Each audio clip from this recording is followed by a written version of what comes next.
যে মুসলিমদের উপরে, পৃথিবীবাসীর উপরে পৃথিবী যত ঘনিয়ে আসবে বিপদ আপদ তত বাড়তে থাকবে, বিশৃঙ্খলা বিপর্যয় তত দেখা দেবে। মুসলিমদের মধ্যে কত বড় বিপর্যয় দেখা দেবে, যেখানে রাসূলুল্লাহ সাল্লাল্লাহু আলাইহি ওয়াসাল্লাম বলেছেন আমার উম্মতের কিয়দাংশ পুতুল পূজায় লিপ্ত হয়ে যাবে, আবার পুতুল পূজায় লিপ্ত হয়ে যাবে। এবং বলা হয়েছে অধিকাংশদের অবস্থা কেমন হবে, তারা পূর্বের জাতির দিকে ফিরে যাবে। বলছে ইহুদি নাসারা, বলছে ফামান, তাহলে আর নয়তো কে? তার মানে অধিকাংশ মুসলিমদের চরিত্র ইহুদি নাসারাদের মতো হয়ে যাবে।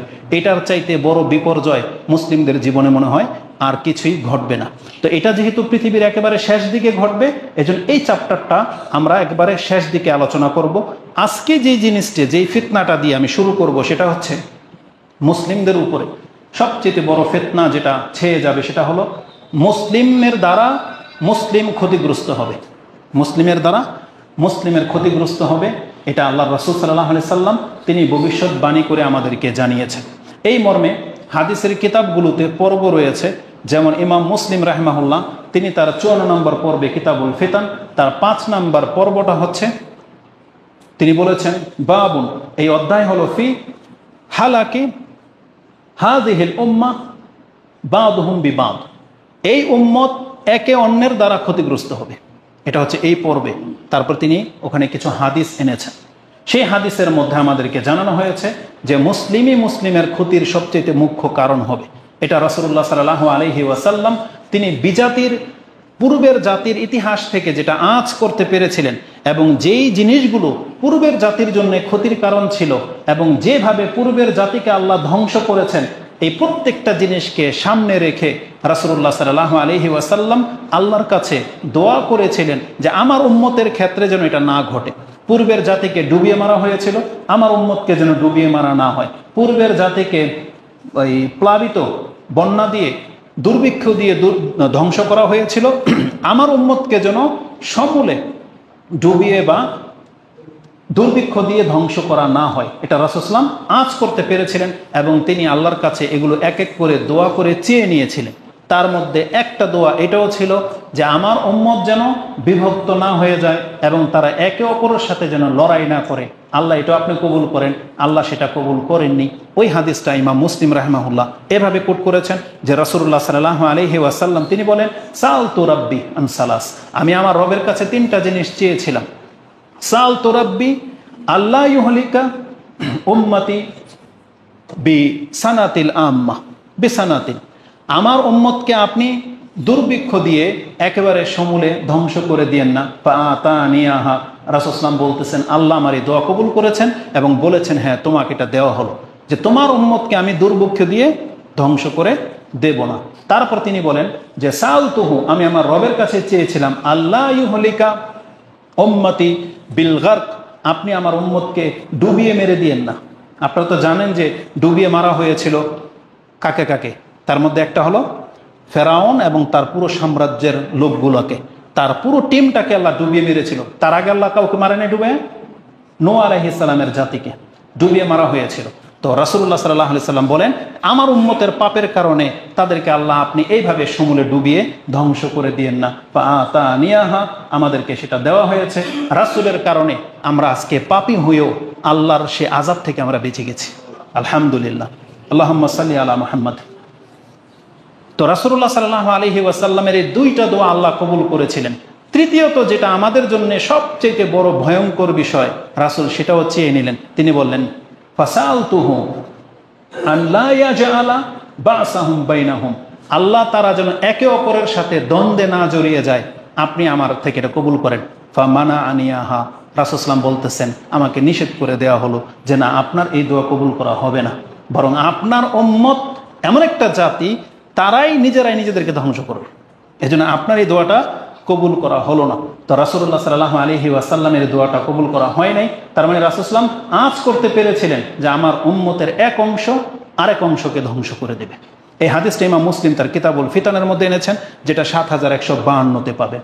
এই হাদিসটাই তার 2টা হাদিস আগে 7150-এ এইভাবে আপনি পাবেন যে আল্লাহ তাকে এইভাবে বলেছিলেন ওয়া ইন্না রাব্বি কাল, রাসূল সাল্লাল্লাহু আলাইহি ওয়াসাল্লাম বলতেছেন আমার রব আমাকে বলেছেন ইয়া মুহাম্মদ ইন্নী ইযা কাদাইতু কাদাআন ফাইন্নাহু লা ইউরাদ্দু, আমি যখন কোনো ফয়সালা করে ফেলি সেই ফয়সালা আর রদবদল হয় না বা রদবদল করার প্রয়োজন হয় না।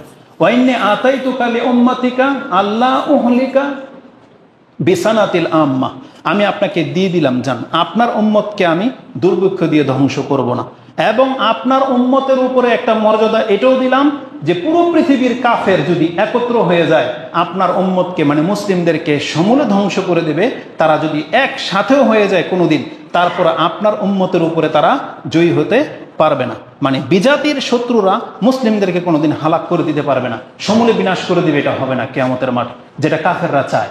কাফেররা চায় সমস্ত মুসলমানদেরকে হত্যা করে দিবে, কিন্তু ওরা যদি সব রাষ্ট্র এক হয়ে যায়, তারপর রাসূল সাল্লাল্লাহু আলাইহি ওয়াসাল্লাম বলেছেন আল্লাহ সেই দায়িত্ব নিয়েছেন যে ওরা পারবে না। তাই আল্লাহ সুবহানাহু ওয়া তাআলা বলতেছেন যে ও আল্লাহ উসাল্লিতা আলাইহিম আদুওয়ান, আমি তাদের উপরে তাদের শত্রুদেরকে চাপিয়ে দেব না, তবে মিন সিওয়া আনফুসিহিম, তাদের বাহিরের শত্রু, তারা কোনোদিন তাদের উপরে আক্রমণ চালিয়ে তাদেরকে ক্ষতি করতে পারবে না। ইয়াস্তাবিহু বাদুহুম, তাদের মর্যাদা নষ্ট করবে, তাদেরকে সমূলে ধ্বংস করে দিবে, এটা হইতে পারে না। এমনকি ওয়ালাউ ও আল্লাহ এমন আলাইহিম মাম বিআকতারিহা, তারা যদি চতুর্দিক থেকেও ঘেরাও করে তারপর তাদেরকে সমূলে ধ্বংস করতে পারবে না। হাত্তা, কতক্ষণ পর্যন্ত? ইয়াকুনু বাদুহুম ইউহলিকু বাদান ওয়া ইয়াসবি বাদুহুম বাদান, তবে আপনার উম্মত নিজেই নিজেদেরকে হত্যা করবে এবং নিজেই একে অপরকে বন্দী বানাবে। এই হাদিসটি ইমাম মুসলিম এবং ইবনে মাজাতে এবং অন্যান্য কিতাবে আছে। মুসলিমে আপনি হাদিসটি ৭১৫০ পেয়ে যাবেন। তাহলে এই হাদিসের সাথে বাস্তবতার কত মিল দেখেন। আলী রাদিয়াল্লাহু তাআলার যুগ থেকে নিয়ে নেন এ পর্যন্ত পুরো পৃথিবীতে এই ক্ষমতাকে কেন্দ্র করে মুসলিমের দল একদল আরেক দলকে হত্যা করে, তাদের খেলাফ গেলেই হত্যা করে এবং বাকিদেরকে বন্দি করে, যাকে যেভাবে পায় যে কোনো উদ্দেশ্য নিয়ে তারা এটাকে বন্দি করে। যেমন এই চলমান পরিস্থিতিতে যে ভিডিও ক্লিপগুলো আমরা দেখলাম বা পেলাম, যে একটা রাষ্ট্রের নায়ক মুসলিম, কিন্তু তার খেলাফ যাওয়ার কারণে এমন কিছু ব্যক্তিকে তিনি বন্দি বানিয়েছেন, এমনকি প্রাণে মেরিয়ে দিয়েছেন শুধু তার দলের খেলাফ হওয়ার কারণে, অথচ তারা মুসলিম। অথচ রাসূল সাল্লাল্লাহু আলাইহি ওয়াসাল্লাম এই কথাটাই বলেছিলেন যে মুসলিম মুসলিমকে হত্যা করবে, মুসলিম মুসলিমকে বন্দি বানাবে। কোনো কাফের শাসক হিসেবে আমাদের দেশে কিন্তু আসে নাই যে কাফের এই কাজটা করেছে, সেও একটা মুসলিম, যাদেরকে করেছে তারাও মুসলিম। অথচ এইভাবে মানুষ মানুষকে হত্যা করে ক্ষমতার জন্য, যেটা আমাদের ইসলামের খেলাফ, এটা কত বড় পাপ সেদিকে আপনাকে আমি ইঙ্গিত করব। তো রাসূল ইসলামের এই ভাষাটাকে আল্লাহ তাকে জানিয়েছেন যে আপনার উম্মত এই মুসলিম মুসলিমকে হত্যা করবে, মুসলিমই মুসলিমকে বন্দি বানাবে। আর তাই হচ্ছে, এটা হচ্ছে আমাদের প্রেক্ষাপট। কিন্তু কোরআন হাদিসের সাথে এদের কোনো সম্পর্ক নাই। এই কথাগুলা মাদ্রাসায় ছাড়া কোনো স্কুল ভার্সিটিতে পড়ানো হয় না, তার মধ্যে এই হিতাহিত জ্ঞানগুলো তাদের নাই। তারা মনে করে যে তারা হকের লড়াই লড়তেছে, কিন্তু আফসোস হয় আমাদের দাড়ি টুপিওয়ালা এক শ্রেণীর মানুষের জন্য, তারা নাকি হাদিস পড়ে, তারা নাকি ইসলামিক দল, তারাও এই নাশকতার সাথে জড়িত, শুধু এইমাত্র ক্ষমতাকে কেন্দ্র করে। আর বলতে গেলে আমরা হয়ে যাই ফাসাদকারী, বলতে গেলে আমরা হয়ে যাই সরকারের পাঁচাটা গোলাম। অথচ আপনি কোরআন হাদিসের খেলাফ গিয়ে কিন্তু এই কাজটা করতেছেন। আপনি দিন কায়েম করবেন আর আপনি মুসলিমকে হত্যা করবেন, এই অধিকার আপনার নাই। এখানে একটা সূক্ষ্ম কথা বলে দিই, আপনি মদিনার ইতিহাস যদি জানেন, মদিনাতে রাসূলুল্লাহ সাল্লাল্লাহু আলাইহি ওয়াসাল্লামের জীবদ্দশায় মুনাফিক ছিল, রাসূল তাদেরকে চিনতেন, কিন্তু আপনার কোনো ইতিহাস রেকর্ড আছে যে কোনো মুনাফিককে রাসূল সাল্লাল্লাহু আলাইহি ওয়াসাল্লাম হত্যা করেছে? শুধু মুনাফিক হওয়ার কারণে বা মুনাফিক হওয়ার কারণে মদিনা থেকে বের করে দিয়েছেন? করেন নাই। বরং রাসূল সাল্লাল্লাহু আলাইহি ওয়াসাল্লামকে জিজ্ঞাসা করা হয়েছিল, ইয়া রাসূল আপনি তো জানেনই মুনাফিক, একে হত্যা কেন করেন না? তখন রাসূল বলেছেন, বরং আমার ব্যাপারে অপবাদ দেওয়া হবে যে মুহাম্মদ তার সঙ্গীদেরকে হত্যা করে। মুনাফিক জেনে শুনে রাসূল সাল্লাল্লাহু আলাইহি ওয়াসাল্লাম হত্যা করে নাই, শুধু বাহ্যিকভাবে মুসলিম হওয়ার কারণে। আর আমরা তো পৃথিবীতে যেহেতু রাসূল নাই, আর এখন তো মুনাফিক ঘরে ঘরে আছে, কিন্তু আমরা তো চিনি না, আমরা তো কাউকে চিনি, সবাইকে তো আমরা মুসলিম রূপ দেখতে পাচ্ছি। তাহলে একটা ব্যক্তি বাহ্যিক মুসলিম, আপনি চিনেন না সে মুনাফিক। যদি চিনতেন একটা কথা, আপনি তো ধারণার ভিত্তিতে তাকে হত্যা করতেছেন। অথচ রাসূল সাল্লাল্লাহু আলাইহি ওয়াসাল্লাম চিনে শুনে পর্যন্ত হত্যা করে নাই, শুধু বাহ্যিক মুসলিমের রূপ থাকার কারণে। এটা হচ্ছে মুসলিমদের ইউনিটি। কিন্তু আমরা আজকে একদল অপর দলকে মুনাফিক বলে মেরে দিতে, মানে আমাদেরকে যে কমেন্ট করে মনে হচ্ছে যে কথা বললে পেলে মেরে দিবে, এমন একটা ভাব। কার বিরুদ্ধে আপনি যেতে চাচ্ছেন? তো রাসূলুল্লাহ সাল্লাল্লাহু আলাইহি ওয়াসাল্লামকে জানানো হয়েছে এই ফিতনার একটা অংশ হলো আপনার উম্মত, আপনার উম্মতের এক অংশ আরেক অংশ দ্বারা ক্ষতিগ্রস্ত হবে। এটা হচ্ছে বিপর্যয় যেটা আপনি দেখতে পাচ্ছেন। কেন এইসব কথাগুলো আপনাদেরকে শোনানো হয়? কারণ এটার ভয়াবহতা খুব মারাত্মক। যারা দার্স শোনেন, যারা কোরআন সুন্নাহর দিন পালন করার চেষ্টা করতেছেন, এই কথাগুলো আপনাদেরকে শোনানোর মানে হলো আপনারা কিন্তু এই সমস্ত নাশকতার সাথে জড়ায়েন না। এটা আগেও বলেছি, এখনো বলতেছি, এটাই কিয়ামত পর্যন্ত আমরা বলতে থাকব যে কোনো মুসলিমকে যেন হত্যা না করে, কোনো মুসলিমের রক্ত সম্মান এটা কিন্তু আপনার জন্য হালাল না। এটা খুব মারাত্মক, বিষাক্ত। কিন্তু এটা ঝরলে আপনার অস্তিত্ব নিয়ে প্রশ্ন উঠে যাবে। আল্লাহ সুবহানাহু ওয়া তাআলার কাছে আপনি নাজাত পাবেন কি পাবেন না সেটা নিয়ে প্রশ্ন উঠবে। আসুন আমি আপনাকে দেখাই, একজন মুসলিম যদি একজন মুসলিমকে হত্যা করে, এই সম্পর্কে কোরআন হাদিসে কত কঠোরভাবে আপনাকে সতর্ক সাবধান করা হয়েছে। সেটা ন্যায় আর অন্যায় না, আপনি হক পথে আছেন ধরে নেন, আপনার অধিকার এটা, কিন্তু এইটার জন্য আপনি কোনো মুসলিমের সাথে লড়াই করতে পারেন না। যে হাদিসের মধ্যে আছে যে তার হক আদায় করতে গিয়ে মরে গেল সে শহীদ, ওই হাদিসের মধ্যে এটা কিন্তু বলা নাই যে আপনি তার সাথে হক নিয়ে লড়াই করেন, বরং সে আপনার হক নিয়েছে, আপনাকে মেরে দিল ঘরে ঢুকে, আপনি অস্ত্র উঠান নাই, আপনি শহীদের মর্যাদা পাবেন। হাবিল আর কাবিলের ঘটনাতে সেটা আছে, তাই না? আপনারা তো ওই হাদিসের ভিত্তিতে রাস্তায় নেমেছেন যে আমার হক আদায় করতে গিয়ে যদি আমি মরে যেতে শহীদ। আপনি ভুল ব্যাখ্যায় শিকার হয়েছেন।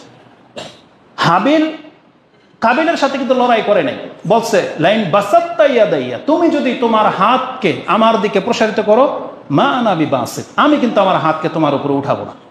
সে উঠায় নাই কিন্তু হাত, তাকে মেরে দেওয়া হয়েছে। তার পাপ সহ কিয়ামতের মাঠে কাবিল উঠবে এবং পৃথিবীতে যত হত্যা হয়েছে সমস্ত একটা ভাগ কাবিলের ঘাড়ে গিয়ে পড়বে। এই কথাগুলি আছে আমাদের দিক নির্দেশনার মধ্যে। আসুন আমি আপনাকে রাসূলুল্লাহ সাল্লাল্লাহু আলাইহি সাল্লাম থেকে দেখাই যে একজন মুসলিমকে হত্যা করলে এটার শাস্তিটা কেমন হতে পারে। প্রথমত কোরআনের আয়াত, আল্লাহ সুবহানাহু ওয়া তাআলা সূরা নিসার মধ্যে 93 নম্বর আয়াতে আল্লাহ সুবহানাহু ওয়া তাআলা বলেন, ওমাইয়াকতুল মুমিনান মুতাআম্মিদান, কেউ যদি কোনো মুমিনকে, কোনো মুসলিমকে ইচ্ছাকৃতভাবে জেনে শুনে হত্যা করে, যেটা মুসলিম, এটা জেনে জানার পরে, এই মুতাআম্মিদান মানে হচ্ছে একবারে স্বেচ্ছায় জেনে শুনে তাকে হত্যা করবো, তার সাথে লড়াই করে কিন্তু ইচ্ছা করে মুতাআম্মিদান ফাজাযাউহু জাহান্নাম, আল্লাহ বলেছেন তার জাযা হলো জাহান্নাম, খালিদান ফিহা, সেখানে সে চিরকাল থাকবে। ওয়াগাদিবা আল্লাহু আলাইহি ফিহা ওয়াগাদিবা আল্লাহু আলাইহি, আল্লাহ তার উপরে অসন্তুষ্ট। ওয়ালানাহু, আল্লাহর লানত মানে সে রহমত থেকে মাহরুম হয়ে যাবে, আল্লাহর রহমত ক্ষমা পাওয়া থেকে সে মাহরুম হয়ে যাবে। আলাই ওয়া আদালাহু আযাবান আযীমা, আর তার জন্য আমি মহান বিপদ প্রস্তুত করে রেখেছি, মহা শাস্তি আমি প্রস্তুত করে রেখেছি। এই 5টা কথা সূরা নিসার এই 93 নম্বর আয়াতে আছে। আপনি শুধু তাফসীরটি একটু পড়ে দেখবেন যে কত ভয়ানক এই তাফসীর। সচরাচর যে হাদিসগুলো আপনি জানেন, আজকে আমি সেগুলো না, একটু ব্যতিক্রম কিছু আপনাকে শোনাবো। আমরা তো জানি যে 100 জন ব্যক্তিকে হত্যা করার পরেও বনী ইসরায়েলের এক ব্যক্তিকে আল্লাহ সুবহানাহু ওয়া তাআলা ক্ষমা করেছিলেন, সে তওবা করেছিল। জেনে নেন ওই হাদিস আপন জায়গায় ঠিক আছে, কিন্তু আব্দুল্লাহ ইবনে আব্বাস রাদিয়াল্লাহু তাআলা আনহুমা তার ব্যাখ্যা কিন্তু আরো কঠিন। এই আয়াতকে কেন্দ্র করে কুফাবাসী যখন দ্বন্দ্ব দেখা দিল যে হত্যার পরেও ক্ষমা তওবা রয়েছে, তখন আব্দুল্লাহ ইবনে মাসউদ রাদিয়াল্লাহু তাআলা আনহুমাকে জিজ্ঞাসা করা হয়েছে এই আয়াত সম্পর্কে, যেটা সূরা ফুরকানে আছে, যে যেই ব্যক্তি দয়াময়ের বান্দা নয় তারা, আল্লাযীনা ইয়াদউনা মা আল্লাহি ইলাহান আখার ওয়ালা ইয়াকতুলুনা আন-নাফস আল্লাতী হারামাল্লাহু ইল্লা বিল হক ওয়ালা ইয়াজনুন ওয়া মা ইয়াফআল যালিকা ইয়ালকা আসামা। সূরা ফুরকানে যে আয়াতটা আছে 69-এ, যে যেই ব্যক্তি দয়াময়ের বান্দা, সে শিরক করতে পারে না, কাউকে হত্যা করতে পারে না, কারোর সাথে জেনা করতে পারে না, এটা দয়াময়ের বান্দার কাজ না। যদি কেউ করে ফেলে তাকে আমি কঠিন শাস্তি দেব। তারপর আয়াত ইল্লা মান তাবা ওয়া আমানা ওয়া আমিলা আমালান সালিহান, যে ব্যক্তি ঈমান আনবে, তওবা করবে, সৎ কাজ করে যাবে, তাকে আল্লাহ ক্ষমা করে দেবে। ওই আয়াত সম্পর্কে জিজ্ঞাসা করা হয়েছে। সুবহানাল্লাহ, আব্দুল্লাহ ইবনে আব্বাস কি ব্যাখ্যা করেছেন একটু পরে সেই কথাটা আমি আপনাকে বলবো। আমি আগে মূল থিমটা আপনার কাছে তুলে ধরি। একটা, আল্লাহ সুবহানাহু ওয়া তাআলা বলেছেন সেই ব্যক্তি জাহান্নামী, তাকে কঠিন শাস্তি দেওয়া হবে। রাসূলুল্লাহ সাল্লাল্লাহু আলাইহি ওয়াসাল্লাম একজন মুসলিম ব্যক্তিকে হত্যা করা, এটাকে কুফরির সাথে তুলনা করেছেন। কুফরি কোনো মুসলমান যদি করে তাহলে সে কাফের হয়ে যাবে, এই ফতোয়া রাসূলুল্লাহ সাল্লাল্লাহু আলাইহি ওয়াসাল্লামের মুখ থেকে উচ্চারিত হয়েছে। মানে কাফেরের যে মান, একটা হত্যাকারীকে সেই মান দেওয়া হয়েছে। রাসূলুল্লাহ সাল্লামের ভাষাটা কি? রাসূলুল্লাহ সাল্লাল্লাহু আলাইহি ওয়াসাল্লাম বলেন, লা তারজিউ, যেমন বিদায় হজের ভাষণ একবার শেষ খুতবাতে রাসূল সাল্লাল্লাহু আলাইহি ওয়াসাল্লাম বলেছিলেন, লা তারজিউ বাদি দুল্লালান আও কুফারান ইয়াদরিবু রিকাবা বাদুকুম বাদ। দেখো আমার পরে তোমরা আবার কুফরির দিকে ফিরে যেও না। কিভাবে কুফরি হবে? রাসূলুল্লাহ সাল্লাল্লাহু আলাইহি ওয়াসাল্লাম বলেছেন, ইয়াদরিবু বাদুকুম রিকাবা বাদ, তোমরা একে অপরের গর্দানে মারবে, মানে হত্যা করে দিবে, এটা কিন্তু তোমাদেরকে কুফরের দিকে নিয়ে যাবে। এই কথা বলার পরে রাসূলুল্লাহ সাল্লাল্লাহু আলাইহি ওয়াসাল্লাম আল্লাহর দিকে ইশারা করে বলেছিলেন, হাল বাল্লাগতু আল্লাহুম্মা হাল বাল্লাগতু, আল্লাহ আমি কি কথা পৌঁছে দিলাম? তারপর তিনি বলছেন, আল্লাহুম্মা শাহাদ, আল্লাহ তুমি সাক্ষী থাকো, আমি পুরো পৃথিবীর কাছে এই কথাটা প্রচার করে দিলাম যে কোনো মুসলিমকে যদি কোনো মুসলিম হত্যা করে তাহলে সে কুফরের দিকে ফিরে যাবে। আর এই কুফরি মানে বড় কুফরি, সেটার প্রমাণ আমি আপনাকে দিই। এই হাদিসটা তো ইমাম বুখারী রাহিমাহুল্লাহ তিনি 68 উল্লেখ করেছেন, 6868, তার 6865, তার 3টা হাদিস আগে চলে যান, সেখানে একজন সাহাবী রাসূলুল্লাহ সাল্লাল্লাহু আলাইহি ওয়াসাল্লামকে একটা ঘটনা তুলে ধরে জিজ্ঞেস করতেছেন। মিকদাদ, তিনি বদরি সাহাবী ছিলেন, বদরের যুদ্ধে উপস্থিত ছিলেন। তো বলছে, ইয়া রাসূলুল্লাহ, ওই ব্যক্তি সম্পর্কে আপনি কি বলবেন যেই ব্যক্তি কুফরি অবস্থায় যুদ্ধে অংশ নিয়েছে এবং একজন মুসলিমের একটা হাতকে কেটে দিয়েছে, যুদ্ধ অবস্থায় একটা মুসলিমের হাতকে কেটে দিয়েছে, পালাক্রমে পাল্টাপাল্টি করে সে ধরা পড়ে গেছে। এখন এই মুসলিম তাকে এখন হত্যা করবে, এক চিপাতে পেয়ে গেছে, এখন হত্যা করবে। এই হত্যা করার মুহূর্তে সে বলে দিয়েছে লা ইলাহা ইল্লাল্লাহ বা আসলামতু লিল্লাহ, আমি আল্লাহর প্রতি ঈমান আনলাম, সে মুসলমান হয়ে গেছে। কিন্তু এই লোকটা কুফরি অবস্থায় আমার একটা হাতকে কেটে দিয়েছে, আক্তুলু, আমি কি তাকে এখন হত্যা করব? তাকে হত্যা করব? কারণ সে এই ভাষাটাই বলেছিল, ফাইন্নাহু তারাহা ইহদা ইয়াদাইয়া, সে আমার একটা হাতকে ফেলে দিয়েছে, এখন তাকে আমি পেয়ে গেছি, এখন যখনই আমি তাকে হত্যা করব, সে কি করেছে, সুম্মা কালা যালিকা বাদামা কাতাহা, আমার হাত কেটে দেওয়ার পরে এখন মরবে, এখন বলতেছে আসলামতু লিল্লাহ, আমি আল্লাহর প্রতি ঈমান নিয়ে আসলাম, এখন আমি কি করব? আক্তুলু, আমি কি তাকে এখন হত্যা করব? রাসূলুল্লাহ বলছে, লা তাকতুলু, লা তাকতুলহু, তুমি তাকে হত্যা করবা না। কেন? তুমি যদি এখন তাকে হত্যা করো, রাসূল জবাবটা কি দিয়েছে শোনেন, বলছে তুমি যদি এখন তাকে হত্যা করো, সুম্মা কালা যালিকা, এটা বলেছেন, লা তাকতুলহু ফাইন কাতালতাহু, এখন যদি তুমি তাকে হত্যা করো কালেমা বা মুসলিম জানার পরে, কাতালতুহু ফাইন্নাহু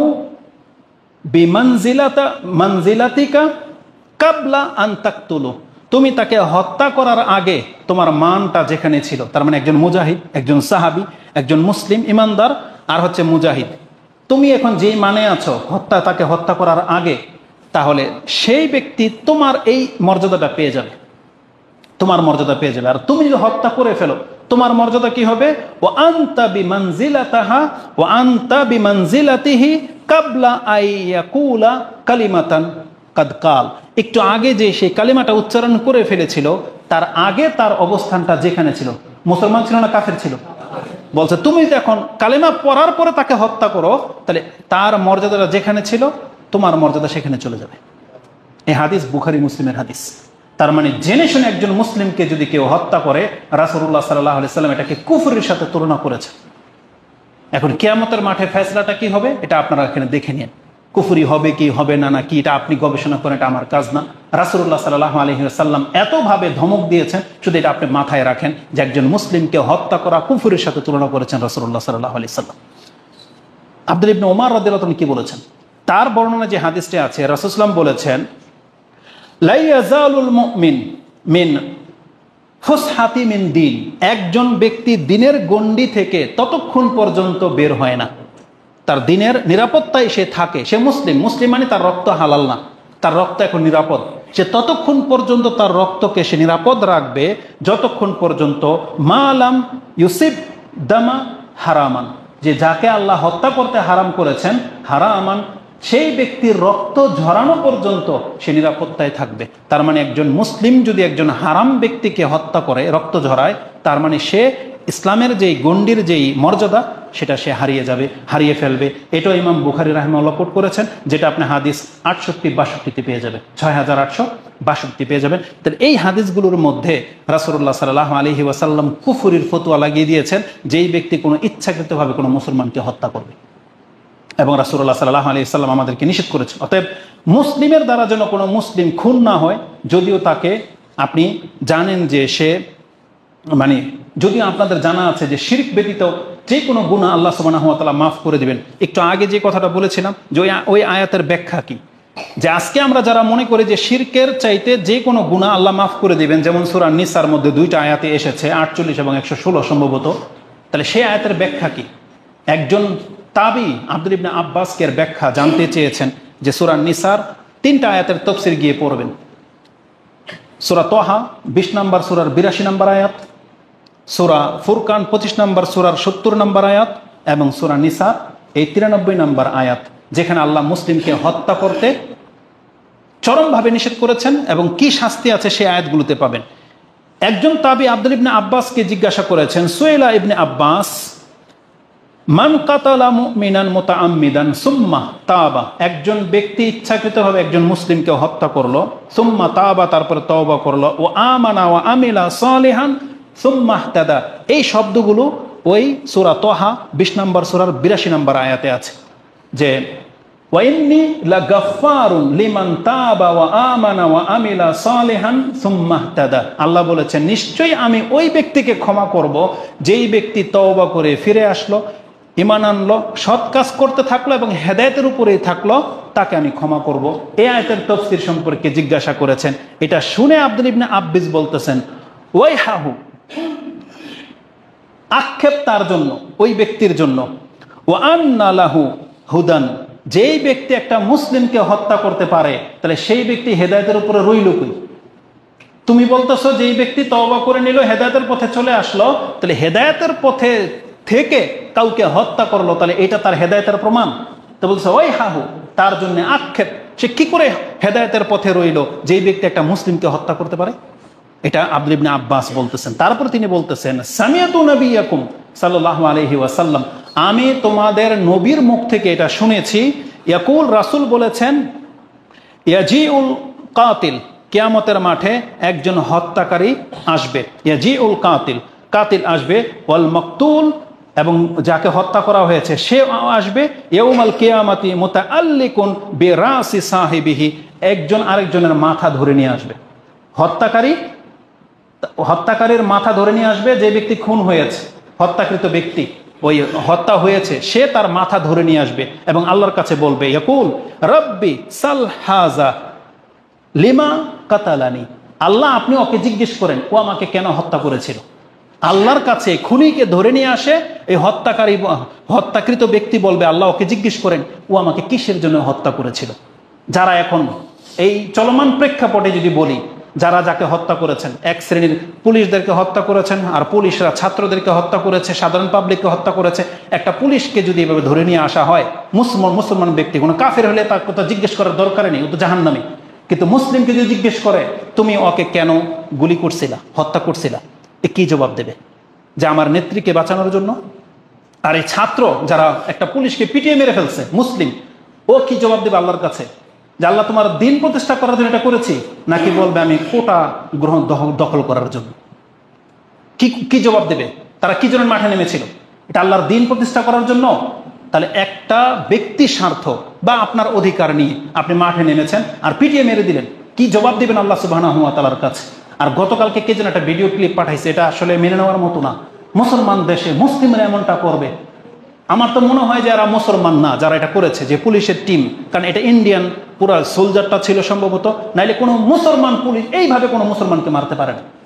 কতগুলো ছাত্র পিলারের নিচে পালাইছে আর কি, লুকাইছে। আচ্ছা, ওরা বুঝলাম যারা ইসলামিকরণ করে নাই, কিন্তু একটা গ্যাদারিং লেগে গেছে। কিন্তু মুসলিম পিলারের নিচে লুকাইছে, পুরো টিম এসে ওরা বলতো, ফায়ার করতে বলতো, তারা যা এখান থেকে চলে যা, আয়েশা সাথে সাথে ফায়ার করছে, একবার প্রত্যেকটার জায়গাতে 10 জনের লাশ পড়ে গেল জায়গাতেই।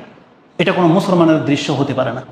এটা কোনোদিন কোনো ইসলাম এই ব্যক্তিদেরকে ক্ষমা করবে না, সে যত ন্যায়ের জন্য লড়ুক না কেন, এই ব্যক্তিরা ক্ষমা পাবে না। কারণ এই তার মাথা ধরে নিয়ে এসে আল্লাহর কাছে জিজ্ঞাসা করবে, আল্লাহ আপনি জিজ্ঞেস করেন সে আমাকে কেন হত্যা করেছে।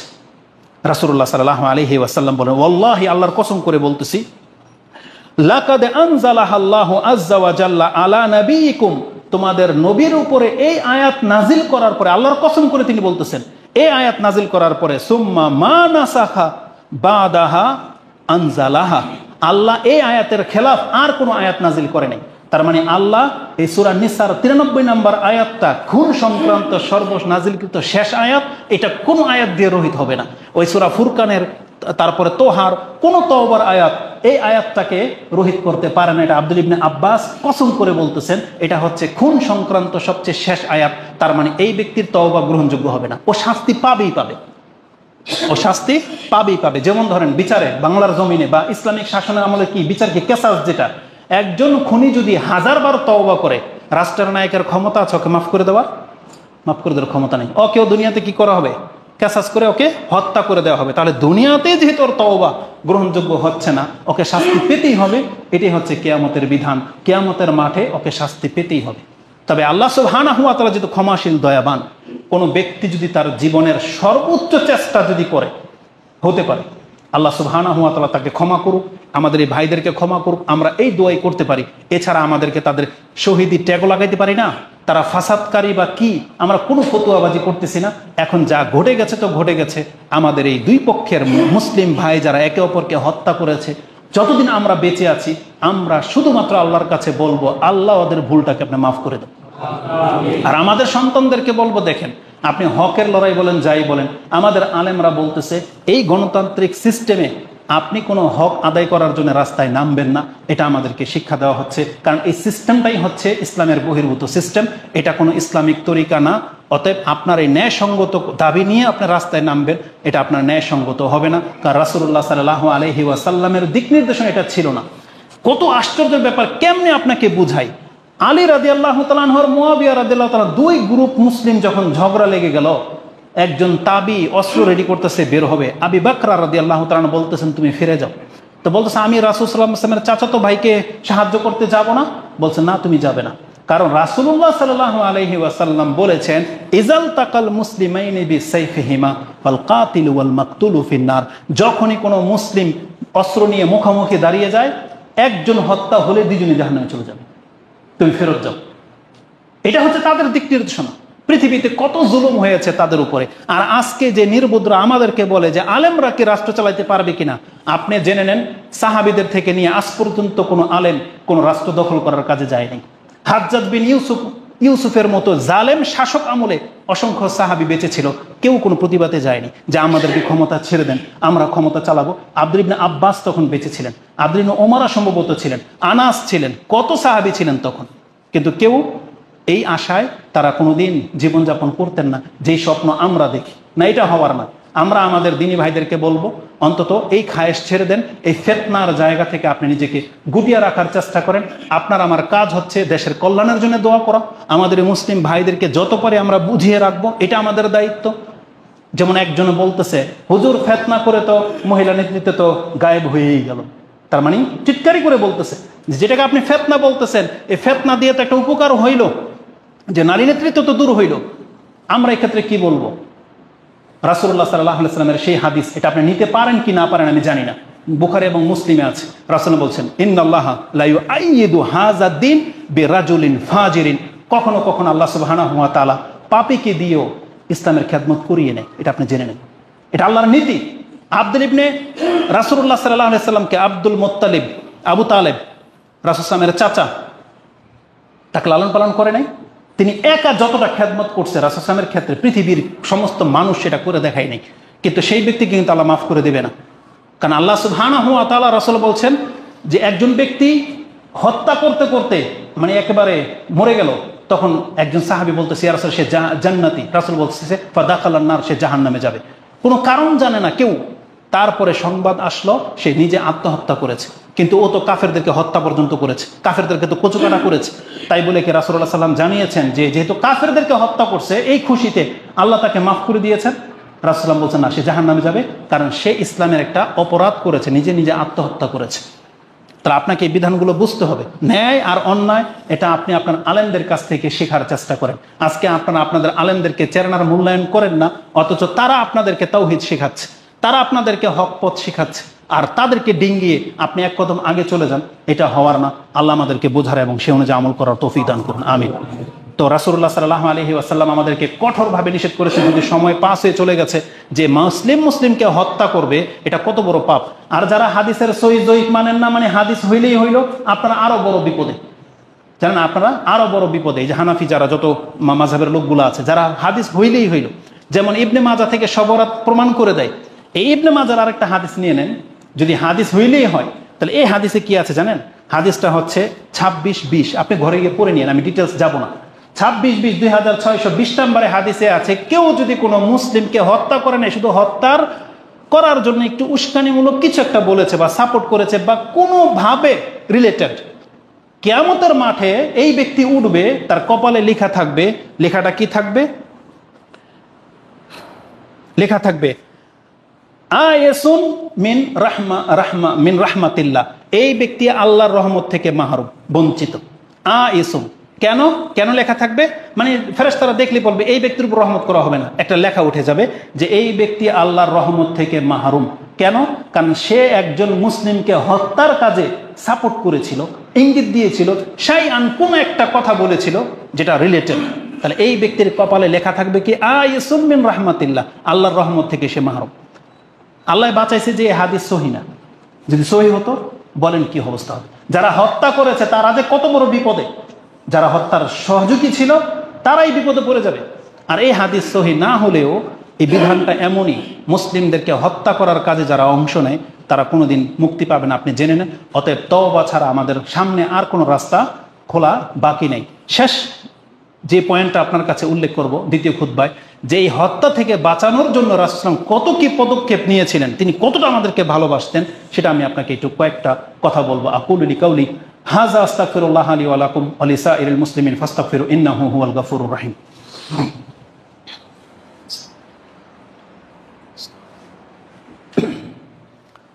আলহামদুলিল্লাহ ওয়াসসালাতু ওয়াসসালামু আলা রাসূলিল্লাহ, আম্মা বাদ। রাসূলুল্লাহ সাল্লাল্লাহু আলাইহি ওয়াসাল্লাম তিনি চেয়েছিলেন কোনোভাবে যেন কোনো মুসলিম হত্যা না হয়, আর এর জন্য রাসূলুল্লাহ সাল্লাল্লাহু আলাইহি ওয়াসাল্লাম কঠোর ভূমিকা রেখেছিলেন, কঠোর ভূমিকা। তিনি কতভাবে আমাদেরকে বুঝিয়েছেন শোনেন। রাসূলুল্লাহ সাল্লাল্লাহু আলাইহি ওয়াসাল্লাম কি বলেছেন? সাফওয়ান তিনি বলেন, হাল সামিআতু মিন রাসূলিল্লাহি সাল্লাল্লাহু আলাইহি ওয়াসাল্লাম শাই, তাকে জিজ্ঞাসা করা হয়েছে রাসূলুল্লাহ সাল্লাল্লাহু আলাইহি ওয়াসাল্লামের কাছ থেকে কি আপনি কিছু শুনেছেন? বলছে কালা নাম। সামিআতু ইয়াকুল মান ইসতাতা আল্লাহ ইউহালা বাইনাহু ওয়া বাইনাল জান্নাতি বিমিলই কাফফিহি মিন দামিন আহারাকাহু ফালিয়াফাল। কোন ব্যক্তির যদি ক্ষমতা থাকে এটা যে আমি আমার এবং আমার জান্নাতের মাঝে সামান্যতম গ্যাপ, দূরত্ব তৈরি করব না, এর জন্যে আমি একজন যত বড় স্বার্থ চলে যাক, কিন্তু আমি একটা মুসলিমের এক আঞ্জলি রক্ত ঝরাবো না। আপনি হত্যা করার কথা বলা হয়নি, তার মানে আপনি একটা আঘাত করেছেন বা কিছু একটা করেছেন, ওর গা থেকে যদি এক আঞ্জলি রক্ত ঝরে যায় তাহলে আপনার আর জান্নাতের মধ্যে একটা ব্যবধান তৈরি হয়ে যাবে, আপনি জান্নাতে ঢুকতে পারবেন না। এই হাদিস বুখারীতে রয়েছে। রাসূল বলেছেন যে চায় যে আমার আর জান্নাতের মধ্যে কোনো ব্যবধান তৈরি না হোক, তাহলে সে যেন নিজেকে বিরত রাখে যে তার দ্বারা যেন মুসলিমের গায়ে থেকে এক আঞ্জলি রক্ত যেন না ঝরে, সেজন্য নিজেকে বাঁচিয়ে রাখে।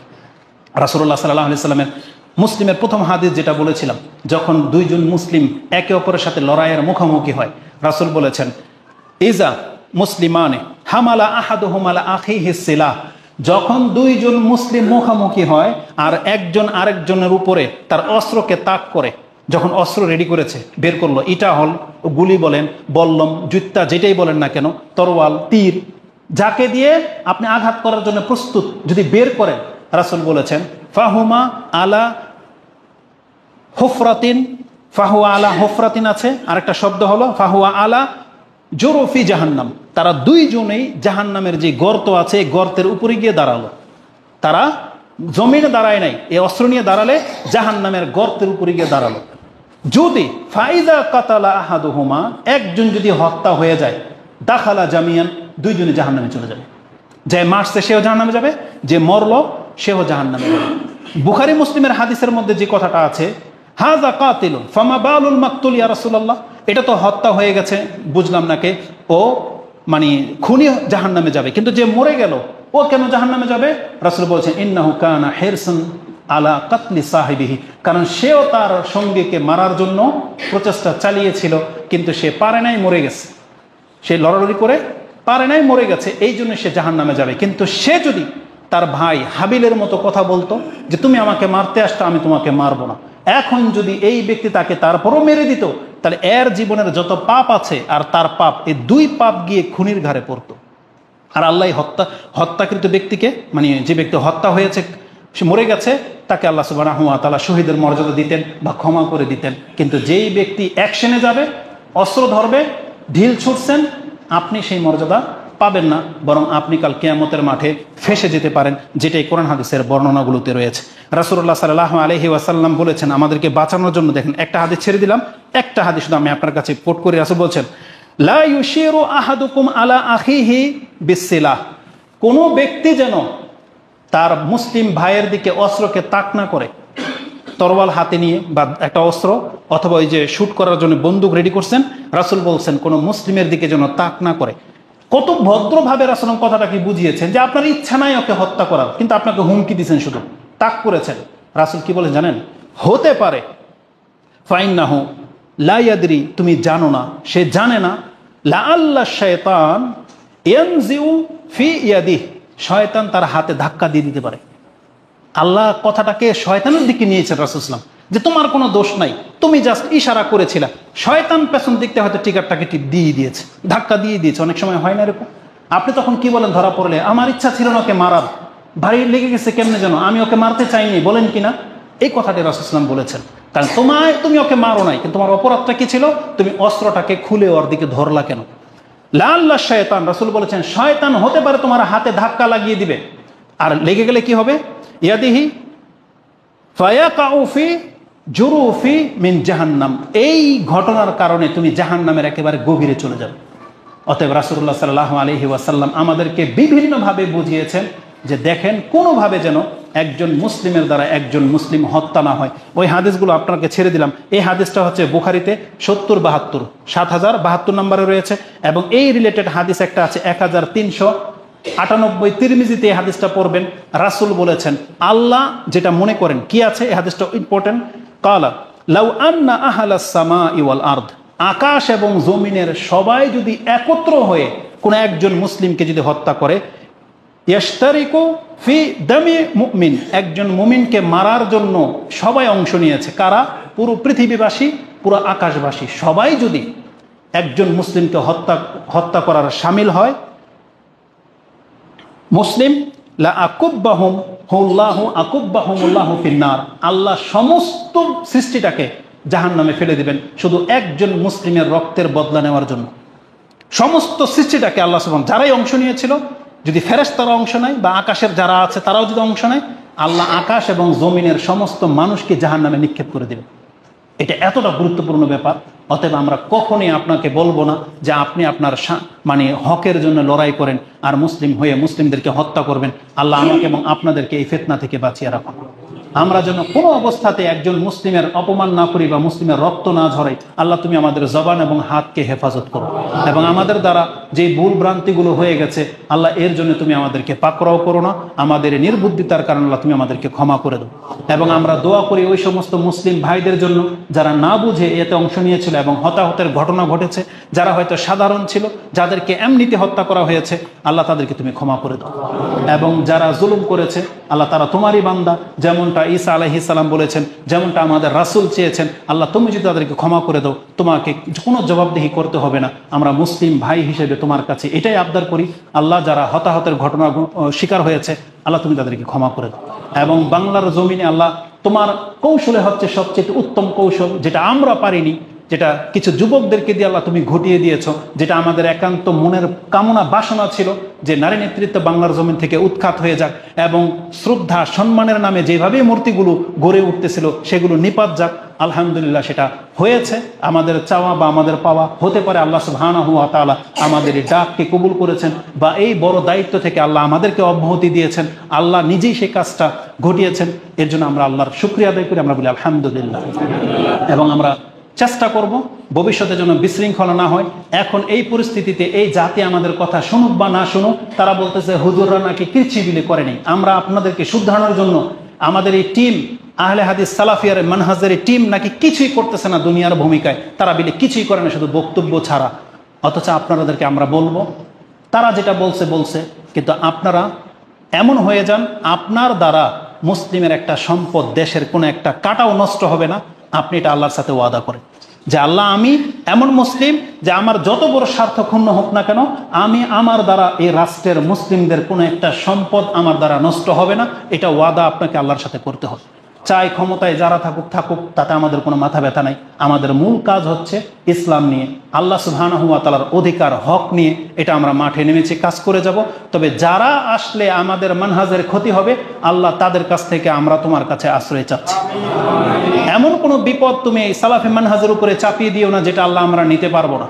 আল্লাহ, আমরা অধম, আমরা শক্তিহীন, আমরা শুধু তোমার রহমতের আশায় অপেক্ষায় আছি, তোমার দিকে তাকিয়ে আছি। আল্লাহ, আমরা দুর্বল, তুমি আমাদেরকে হেফাজত করো। আমিন ইয়া রাব্বাল আলামিন। সুবহানাকাল্লাহুম্মা রাব্বানা ওয়া বিহামদিকা আশহাদু আল্লা ইলাহা ইল্লা আনতা আস্তাগফিরুকা ওয়া আতুবু ইলাইক। ইবাদাল্লাহ রাহিমাকুমুল্লাহ, ইন্নাল্লাহা ইয়া'মুরুকুম বিল আদলি ওয়াল ইহসান ওয়া ইতাইযিল কুরবা ওয়া ইয়ানহা আনিল ফাহশাই ওয়াল মুনকারি ওয়াল বাগি।